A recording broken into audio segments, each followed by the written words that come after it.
A mother's journey to reclaim herself. Some mornings felt like they'd never end, and yet the nights stretched on endlessly too. My day always started before the sun rose, jolted awake by the cries of my newborn, Ella. Her wails pierced the fragile quiet, and as I reached for her with bleary eyes, I heard my toddler James stirring in the next room. "James! Mommy! Mommy!" His small, insistent voice called out, and I barely had time to change Ella's diaper before he started banging on the door. "Coming, baby!" I called back, trying to muster cheerfulness. It was the same every day, a juggling act between a demanding infant and a lively toddler who wanted my undivided attention. I loved them with all my heart, but I often wondered if love was enough to keep me going. Most days, I was too busy to think beyond the next task: breakfast for James, feeding Ella, tidying up the endless mess. But in the quiet moments, when both kids were miraculously napping or playing, I'd find myself staring into space, overwhelmed by the weight of everything. Bills piled up on the kitchen counter. The laundry basket overflowed with clothes I hadn't touched in days. My reflection in the mirror was a stranger's face, tired, pale, and heavier than I remembered.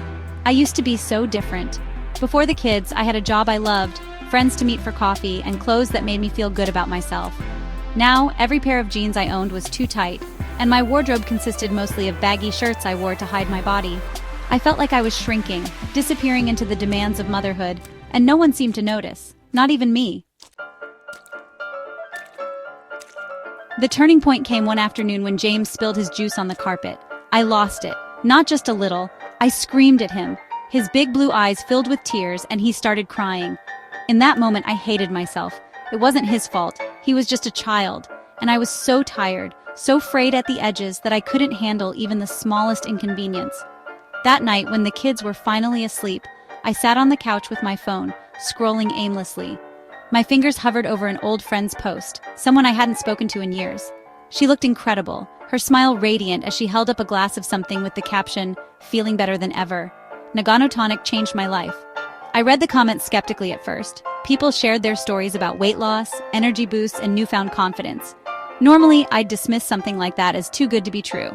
But I was desperate to feel human again. The next day, I ordered a bottle. When it arrived, I opened it with a mix of hope and hesitation. The tonic smelled fresh, like citrus and herbs, and I took a cautious sip. It was surprisingly pleasant, a little zingy, and for the first time in weeks, I felt a flicker of optimism. The first week, I didn't notice much, but by the second week, something started to shift. I woke up one morning feeling not exhausted. It was subtle, but I had more energy to get through the day. Instead of collapsing on the couch while James played, I found myself on the floor with him, stacking blocks and laughing. By the third week, I was making changes I didn't even realize I had the energy for. I started taking the kids on walks every afternoon, pushing Ella's stroller while James raced ahead. I packed healthier snacks for myself instead of mindlessly finishing whatever James left on his plate. The scale started to budge and my clothes fit a little better. But it wasn't just the physical changes, it was how I felt. I began to notice the little victories, how I could carry Ella up the stairs without feeling winded, or how I had the energy to clean up the kitchen after dinner instead of leaving it for the next day. Those victories built on each other, and soon I felt like I was reclaiming parts of myself I thought were gone forever.